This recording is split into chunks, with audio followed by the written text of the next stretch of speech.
After these things, Jesus went over the Sea of Galilee, which is the Sea of Tiberias. Then a great multitude followed him, because they saw his signs which he performed on those who were diseased. And Jesus went up on the mountain, and there he sat with his disciples. Now the Passover, a feast of the Jews, was near. Then Jesus lifted up his eyes, and seeing a great multitude coming toward him, he said to Philip, "Where shall we buy bread, that these may eat?" But this he said to test him, for he himself knew what he would do. 200 denarii worth of bread is not sufficient for them, that every one of them may have a little. One of his disciples, Andrew, Simon Peter's brother, said to him, "There is a lad here who has 5 barley loaves and 2 small fish, but what are they among so many?" "Make the people sit down." Now there was much grass in the place, so the men sat down, in number about 5,000. And Jesus took the loaves, and when he had given thanks, he distributed them to the disciples, and the disciples to those sitting down, and likewise of the fish as much as they wanted. So when they were filled, he said to his disciples, "Gather up the fragments that remain, so that nothing is lost."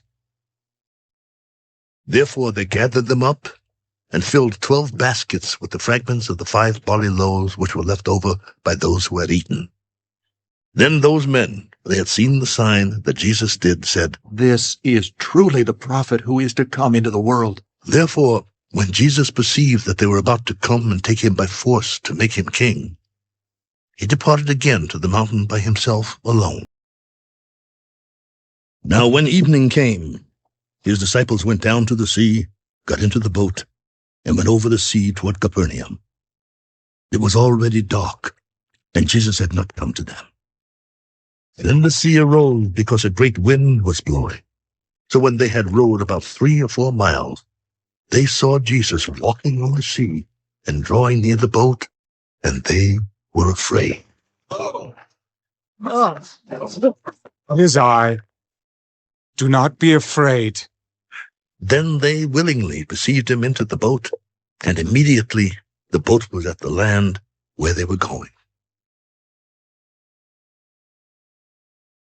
On the following day, when the people who were standing on the other side of the sea saw that there was no other boat there, except that one which his disciples had entered, and that Jesus had not entered the boat with his disciples, but his disciples had gone away alone. However, other boats came from Tiberias near the place where they ate bread, after the Lord had given thanks.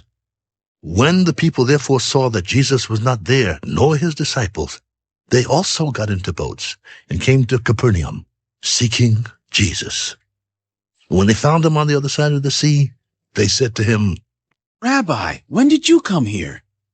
Most assuredly, I say to you, you seek me, not because you saw the signs, but because you ate of the loaves and were filled. Do not labor for the food which perishes, but for the food which endures to everlasting life, which the Son of Man will give you, because God the Father has set his seal on him. What shall we do that we may work the works of God? This is the work of God, that you believe in him whom he sent. What sign will you perform then, that we may see it and believe you? What work will you do?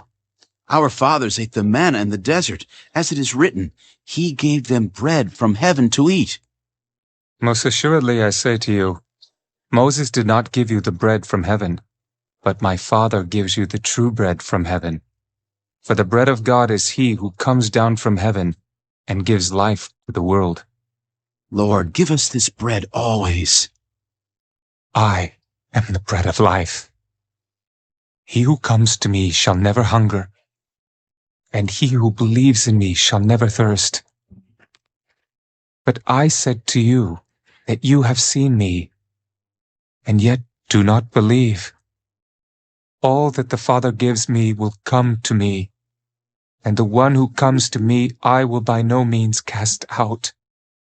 For I have come down from heaven, not to do my own will, but the will of him who sent me. This is the will of the Father who sent me, that of all he has given me, I should lose nothing, but should raise it up the last day. And this is the will of him who sent me, that everyone who sees the Son and believes in him may have everlasting life, and I will raise him up at the last day. The Jews then complained about him, because he said, I am the bread which came down from heaven. Is not this Jesus, the son of Joseph, whose father and mother we know? How is it then that he says, I have come down from heaven? Jesus therefore answered, Do not murmur among yourselves. No one can come to me unless the Father who sent me draws him, and I will raise him up at the last day. It is written in the prophets, and they shall all be taught by God. Therefore everyone who has heard and learned from the Father comes to me. Not that anyone has seen the Father except he who is from God. He has seen the Father. Most assuredly I say to you, he who believes in me has everlasting life. I am the bread of life. Your fathers ate the manna in the wilderness and are dead. This is the bread which comes down from heaven, that one may eat of it and not die. I am the living bread which came down from heaven. If anyone eats of this bread, he will live forever. And the bread that I shall give is my flesh, which I shall give for the life of the world. The Jews therefore quarreled among themselves. How can this man give us his flesh to eat? Most assuredly, I say to you, unless you eat the flesh of the Son of Man and drink his blood, you have no life in you. Whoever eats my flesh and drinks my blood has eternal life, and I will raise him up at the last day. For my flesh is food indeed, and my blood is drink indeed. He who eats my flesh and drinks my blood abides in me, and I in him. As the living Father sent me, and I live because of the Father, so he who feeds on me will live because of me. This is the bread which came down from heaven, not as your fathers ate the manna and are dead. He who eats this bread will live forever. These things he said in the synagogue as he taught in Capernaum. Therefore many of his disciples, when they heard this, said, This is a hard saying. Who can understand it? When Jesus knew in himself that his disciples complained about this, he said to them, Does this offend you? What then if you should see the Son of Man ascend where he was before? It is the Spirit who gives life. The flesh profits nothing. The words that I speak to you are spirit, and they are life. But there are some of you who do not believe.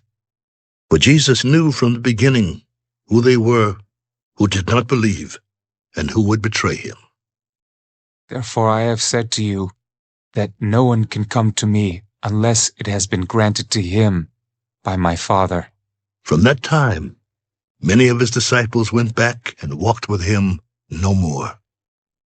Then Jesus said to the 12, Do you also want to go away? But Simon Peter answered him, Lord, to whom shall we go? You have the words of eternal life. Also we have come to believe and know that you are the Christ, the Son of the living God. Did I not choose you, the 12, and one of you is the devil? He spoke of Judas Iscariot, the son of Simon, for it was he who would betray him, being one of the 12.